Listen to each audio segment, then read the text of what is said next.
vida, a gente precisa carregar essa alegria, essa lembrança daquilo que Jesus fez por nós. É muito importante a gente entender o que Ele fez por nós. Nessa manhã a gente vai falar um pouquinho disso. E que o nosso coração possa estar aberto. Amém, pessoal? Amém. Feche seus olhos em nome do Senhor Jesus. Vamos falar com Deus. Senhor, nosso Deus, Pai Todo-Poderoso. Senhor, eu quero neste domingo pedir que o Senhor venha com o teu poder, meu Pai, nesta manhã. Venha, Senhor, falar aos nossos corações, ó Pai, segundo a tua vontade, Senhor. Fale, meu Deus, aquilo que nós precisamos ouvir, não o que queremos. Abençoa, Senhor, o momento da representação. Abençoa o momento da palavra, que não seja o homem a ministrar, mas que seja o Senhor a estar falando aos nossos corações, Senhor, aquilo que o Senhor deseja falar. Ah, Senhor, eu te peço, vem, Senhor, com o teu poder. Vem, Senhor, com a unção nesta manhã, Pai, que se faça presente, porque nós estamos aqui, meu Deus, para te glorificar, para te adorar, para entregar a nossa vida a Ti. Meu Deus, o nosso coração é Teu, Senhor. A nossa vida é Tua. Então, meu Deus, que esta ceia que nós teremos, que tudo, Senhor, possa ser dirigido por Ti. Toma a frente, Senhor. É o que nós pedimos e já te agradecemos. Em nome de Deus que é Pai, Filho e Espírito Santo. Amém. E graças a Deus.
nós.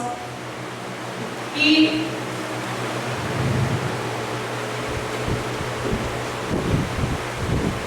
a gente tenta reproduzir, né?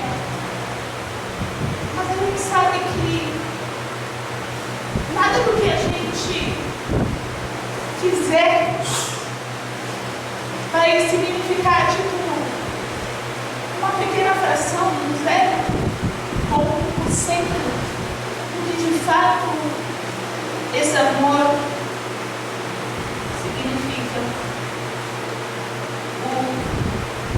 O Senhor Jesus nos convida a repensar as nossas atitudes, porque essa música ela retrata a decisão de Cristo em nos salvar, nos convida a pensar e repensar sobre as nossas decisões. A palavra de Deus, em João 10, 17, 18, diz assim: por isso é que meu Pai me ama. É Jesus falando, tá? E ele fala assim: eu dou a minha vida para retomá-la.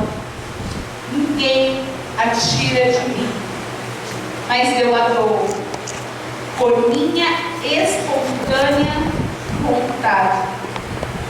E tenho autoridade para dá-la e para retomá-la. Porque este foi o mandamento que recebi do meu Pai. Meu amado, entenda uma coisa. Estranho era que as pessoas da época pensavam que estavam destruindo Jesus. Se vocês perceberem essa representação, tem uma coisa de diferente aqui. Não tinha um guarda colocando Jesus na cruz. Porque eu não queria que representasse o físico, que é o que aconteceu fisicamente. Eu queria que representasse o espiritual, que foi o que aconteceu de verdade. O homem não tem poder para destruir a Cristo. O homem não tinha poder para nada. Não tem, não tinha e não terá. O Senhor falou aqui. Olha o que ele fala: eu a dou por espontânea vontade. Ele não morreu na cruz porque os homens decidiram crucificá-lo. Ele se colocou neste lugar. Ele se colocou no lugar em que ele precisava estar para que a gente pudesse ser salvo, né? Não haveria outra forma, não haveria outro jeito. O pecado condena o homem. Então, se ele não fizesse aquilo, o que seria de nós? O salário do pecado é a morte. O homem viveu o pecado. Por regra, o homem deveria o quê? Morrer. Mas ao contrário disso, o papai tem a ideia de transformar as nossas vidas. O Senhor Jesus resolveu aquilo que nós não conseguimos fazer. E a presença de Deus vem nesse lugar e está fazendo pensar muitas coisas, sabe? Fazendo muitas reflexões. E eu fiquei pensando muito sobre o sacrifício de Jesus, e nós precisamos entender que a graça, ela não foi de graça. Foi derramado sangue. O Senhor Jesus renunciou ao seu trono e derramou sangue.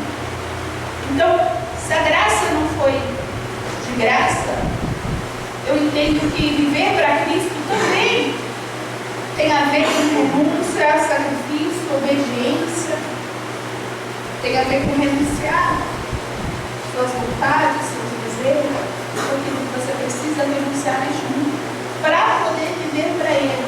Mas você sabe que o que a gente tem que entender, Jesus não olhou para trás. Por favor.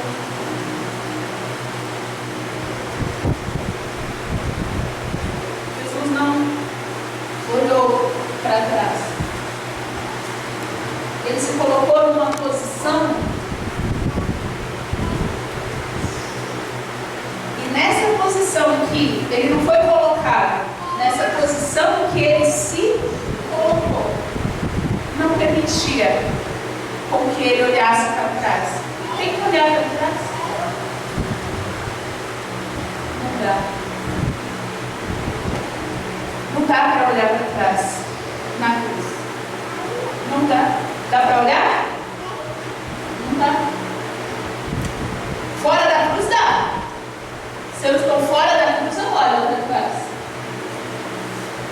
Mas a posição que o Senhor Jesus se colocou era a posição de que é impossível olhar atrás. Então Jesus não retrocedeu, não voltou atrás. Ele não foi a pessoa que falou assim: olha, eu vou descer, eu vou salvar. Só que aí quando esquentou, quando começou a doer, quando começou a pesar, falou: ó, deu para mim, agora deu para mim. E retrocedeu. Ele não foi isso. Ele não fez isso. E se você crucificar os seus desejos e vontades com Cristo, como a palavra do Senhor nos ensina, você também não vai olhar para trás. Você olha para trás quando você está fora do seu lugar. Quando você está fora do seu lugar é quando você olha para trás. Se você estiver no seu lugar, no seu devido lugar, que é crucificando os seus desejos e vontades em Cristo, pode sentar, que é crucificando os seus desejos e vontades em Cristo, esse é o seu lugar. Matando os desejos e a vontade. Se você fizer isso, você também não vai olhar para trás. Infelizmente, muitas pessoas têm olhado para trás, desistido, porque está fora desse lugar. E aí eu quero falar de uma coisa um pouquinho chata. Esse louvor não é maravilhoso? Quem achou o louvor maravilhoso? Achou esse louvor maravilhoso? Imagina a pessoa que cantou esse louvor, a emoção, que louvor lindo. Imagina a pessoa que cantou. E a coisa mais triste é você ver alguém que viveu uma história linda com Deus se perder. Foi o que aconteceu com a pessoa que cantou este louvor. Como pode? Não é assim que o louvor fala? Como eu posso ser assim? E a pessoa que cantou esse louvor se perdeu. E eu fiquei muito chateada e inconformada quando eu soube dessa notícia. Quando eu soube dessa notícia, nossa, essa cantora se perdeu. Hoje ela é uma cantora do mundo. Ela se perdeu da fé. E quando eu soube disso, eu falei: não pode ser.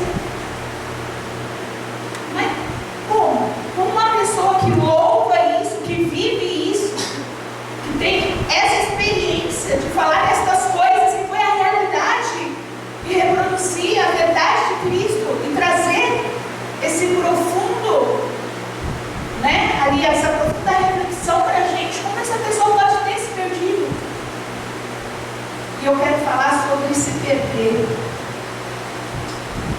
E a palavra fala sobre os perdidos, em especial no capítulo 15 de Lucas, é onde Jesus fala ali dos perdidos e dos achados. E começa falando, quando você na sua casa for ler, você vai ver que ela começa falando da ovelha e da dracma. E aí, eu quero que você compreenda que é visível durante esse Lucas 15, é visível ali a evolução do perdido. E eu quero que vocês compreendam a evolução cognitiva do perdido ao longo da história. Quando eu falo, né, evolução cognitiva, eu quero dizer a inteligência, eu quero dizer a capacidade, sabe, de perceber as coisas, de resolver os problemas. Isso é capacidade, sabe, cognitiva. E pensa comigo, na história da dracma, o que é uma dracma? Uma moeda. Na história da dracma, ela é um objeto inanimado. Então, ela não se move sozinha, se move. É uma moeda, uma dracma. Ela não se move. E por mais que quisesse, ela não pode falar assim, ó, eu estou aqui. Me acha, todos. Eu estou aqui. Ela pode fazer isso? Não pode. Ela não pode falar. Ela nem tem noção de que ela está perdida. Ela não tem ideia, porque é uma dracma. Por isso que o Senhor fala que ele busca incessantemente até o quê?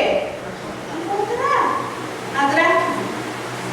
Ele busca incessantemente porque ela não tinha ideia de que ela estava perdida, de onde ela estava, ela não tinha ideia disso. Agora, quando ele fala sobre a ovelhinha, já é diferente, porque a ovelhinha ela já tem ali um nível pequeno, mas tem um nível cognitivo, né? Um nível de inteligência, né? Um nível pequenininho, né? De pensamento, mas ainda é um animal irracional. Apesar de pensar, né? Ainda não sabe raciocinar. Vocês conseguem entender?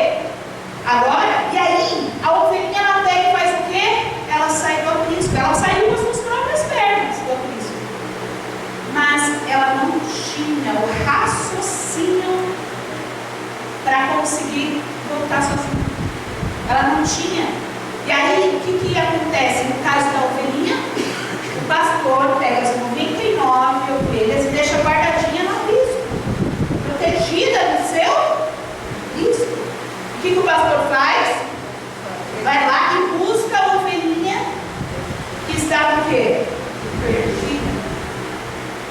E quando termina essas duas parábolas, né, que ele faz uma junção, meio que junto, né, ele fala das duas, quando termina a parábola da ovelha, da dracma, ele finaliza assim, dizendo que haverá grande alegria diante dos anjos de Deus, né? Que a Bíblia vai falar que haverá festa nos céus por um pecador que se arrepende. Um pecador que se arrepende, que muda de vida, já vai ter o quê? Festa no céu.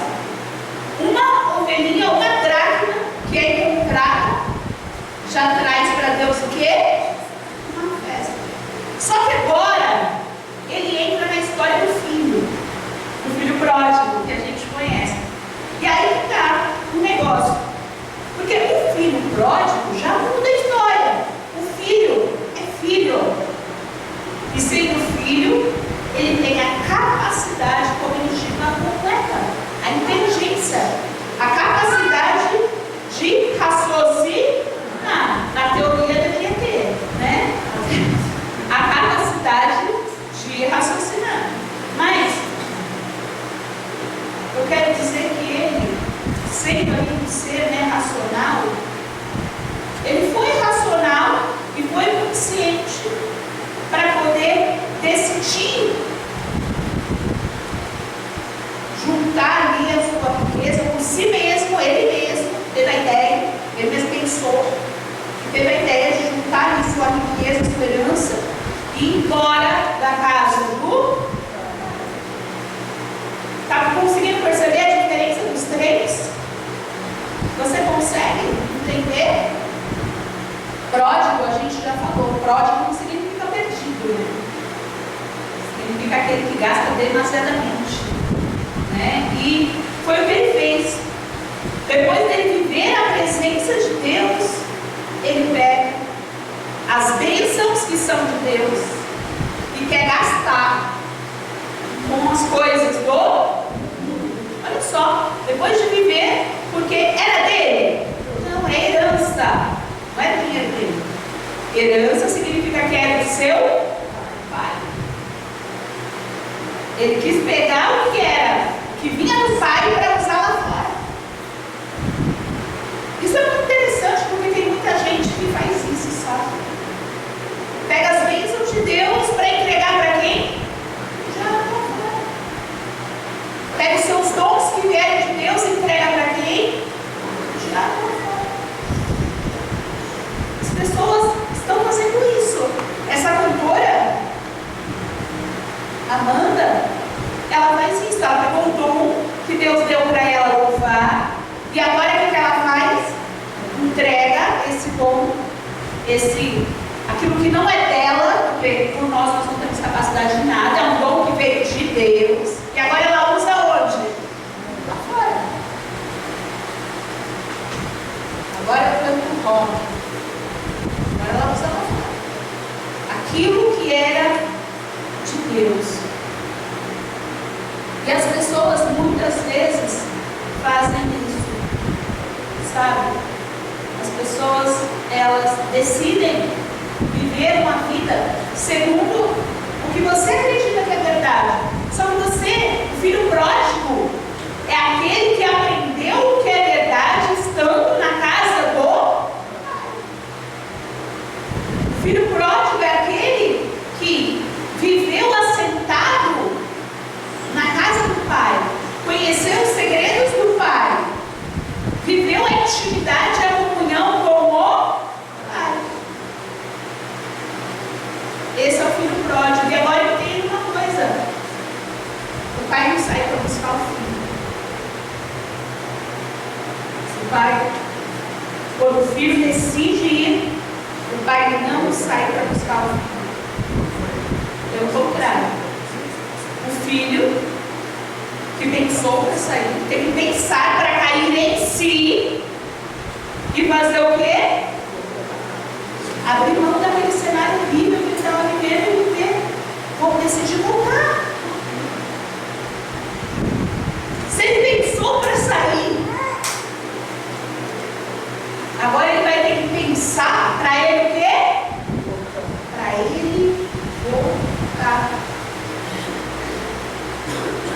Consequentemente, né, ele decidiu sair agora aí baseado nos fatos da sua vida, né? Porque imagina que quando a gente sai da presença de Deus, a vida da pessoa fica perdida. Se você não parar para pensar e ser inteligente e falar, não, vou voltar, você vai ficar vivendo nessa vida que não é a vida que Deus sonhou para você. O filho pródigo, então, vivendo essa vida, ele decide voltar. Veja bem, a dracma, ela precisou ser procurada porque ela não tinha condições de saber onde estava. Ela representa as pessoas que vivem nesse mundo. Muita gente nem sabe que está perdida. Como que ela vai querer encontrar Deus que ela nem sabe que existe? Ela não tem ideia do que ela está perdida. Muitas pessoas vivem assim.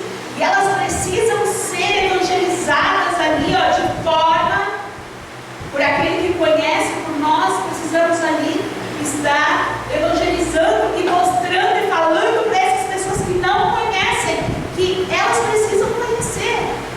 Falando para as pessoas que pensam que elas não estão perdidas, fazer elas enxergarem que elas estão perdidas. A ovelha já precisou que o pastor a buscasse, né? Porque apesar dela se sentir perdida, ela não tinha inteligência o suficiente para voltar com as próprias pernas. E essa ovelha é aquela pessoa que conhece sobre Deus, mas conhece errado. Conhece sobre Deus, chegou a vir para a igreja, mas não teve um encontro. E Deus quer que essa pessoa seja salva. Ela é um pecador que ainda precisa se arrepender. Por isso que depois da dracma, que ele fala, né, da parábola da dracma, do filho, ele fala sobre, né, que vai ter festa no céu para um pecador que se arrepende. Então, vai Você é a ovelha que nunca teve encontro com Deus, que a gente tem que parar para ficar te ensinando, falando, pegando o seu pé, te arrastando para que você tenha um encontro com Deus? Ou você é o filho? Porque o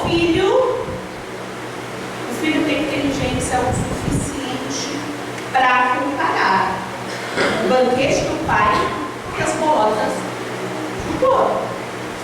Ou não? Porque o filho é aquele que se assentou na mesa do pai. Quem é o filho? Vamos falar dos filhos? Quem aqui é filho? Você é filho? Você não é uma dracma? Você já está aqui na igreja? Você já está ouvindo? Você já aceitou aí? Já viveu experiências incríveis? Porque ser filho é aquele que vive experiências com Deus, aquele que vive assentado na mesa do Pai, fazendo comunhão com o Pai. O filho é isso. É aquele que está ali, ó, juntinho com quem? O Pai. E essa pessoa, ela não precisa ser arrastada. O filho não vai ser arrastado. Porque o filho sabe o que ele tem como pai. Sabe o que ele aprendeu como pai. Se ele decide sair da presença do pai, se ele teve pensamento, se ele pensou para sair, ele vai pensar para voltar. E aí está. E acredita, essa palavra, ela não é especificamente para quem está fora da igreja. Não. Essa palavra, ela é para quem está fora da mesa do banquete de Deus, fora da comunhão de Deus, estando fora da igreja ou estando dentro da igreja, mas fora da comunhão que ela deveria ter com Deus. Porque a gente lê a história do filho pródigo e dá glórias porque estamos na igreja. Mas voltando na mesma história da cantora, você acha que ela dormiu um dia e levantou no outro dia falando serei do mundo? Ela se tornou filho pródigo antes, quando ela quis gastar, quando a vida dela foi muito boa com Deus, ela quis gastar isso com as coisas do mundo. Ela foi filha pródiga antes, quando ela saiu, quis se retirar da mesa do Senhor. Depois saiu da igreja, ela não saiu da igreja antes de se retirar da presença. Ela primeiro se retirou da comunhão e da presença do Pai, para depois sair da igreja. Então, a gente tem que tomar cuidado com isso. Eu quero te perguntar, e aí?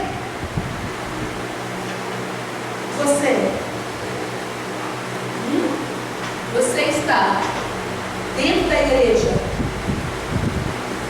mas está dentro da comunhão do Pai?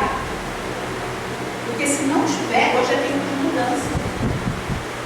E tem gente que está dentro da igreja e arrasta, sabe?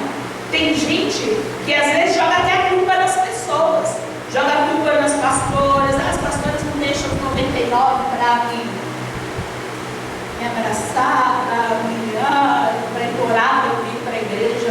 Não. Se você é filho, você tem que entender, você sabe o que você viveu. Se você é filho, você viveu coisas maravilhosas com Deus, você não pode trocar aquilo que você viveu com Deus. Tem que estar dentro da sua cabeça agora o desejo de voltar para o lugar no qual você nunca deveria ter saído. Agora, porque não me buscam incessantemente. Mas você ouve a palavra. Quem está aqui ouvindo a palavra está aprendendo, está conhecendo o que é ter comunhão com o Pai. Então, se você é filho, preste atenção. Se você é filho, você ouve a palavra do Pai, vem para a igreja, tem ouvido, a palavra cada dia, cabe a você ter a maturidade e a inteligência, ter aí a inteligência de pensar: eu preciso voltar, eu preciso estar no meu lugar. Você consegue entender? É isso. Quando o filho volta para casa, pro lado, né, do pai ali, do filho brother, o pai ele faz o quê? Uma festa. Porque o pai esperava o filho. O pai não foi buscar, a decisão era do filho. O pai apresentou o que ele tinha para apresentar. Agora cabia o filho escolher. Da mesma forma que o pai ficou triste quando o filho escolheu errado, agora que o filho escolhe certo, o que o pai faz? Dá uma festa. E sacrifica o quê? Um cordeiro. E sacrifica um cordeiro pelo filho, né? E o Senhor Jesus finaliza essa palavra falando assim, ó, porque este meu filho estava morto e reviveu, tinha se perdido e foi achado. E começaram a alegrar-se. Esse filho que foi achado, ele não foi achado porque o pai foi lá arrastar ele e falar, achei, estou trazendo aqui, ó, pela orelha, vamos, arranca pela orelha aqui, ó, vem, achei ele. Ele não foi achado dessa forma. Ele foi achado porque ele se achou dentro de si. Porque com todo pensamento, com todo pensamento, inteligência que o filho tinha, ele conseguiu se perder dentro dele. Então ele não foi achado por Deus, ele foi achado por ele. Por Deus ele já tinha sido. Mas as pessoas, elas se perdem dentro de si mesmas. Elas rodam e se perdem, se confundem, deixam com que as luzes do mundo brilhem. Gente, é só passageiro. É só passageiro. As pessoas não têm ideia do que é ser feliz. Para que o filho vai viver longe do papai? Para quê? Para quê? Por quê? Por que o filho vai viver longe da presença? A boa notícia é que o pai já sacrificou o cordeiro por nós. Ele já sacrificou o cordeiro por você. Aleluia. A festa está pronta. Glória a Deus. A festa está pronta, igreja. A festa está pronta. A festa está pronta para você sair dessa sua confusão e ser encontrado agora. E ser achado, e precisa se lembrar de quem você é, para que você foi chamado e escolhido. A festa está pronta, só esperando você tomar a sua decisão, só esperando você se levantar e falar, Senhor, é meu lugar, esse é o meu lugar, é um lugar que eu nunca deveria ter saído. E a Páscoa nos revela isso, o sacrifício do Senhor. Vamos cair em si agora. A gente pensa, todo mundo aqui tem capacidade para pensar. Você não é uma ovelhinha perdida. Você é filho. Você foi escolhido.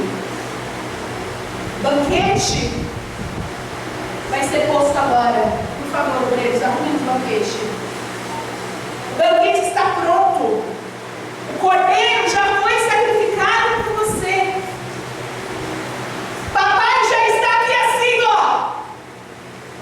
de braços abertos, vai falar, filho,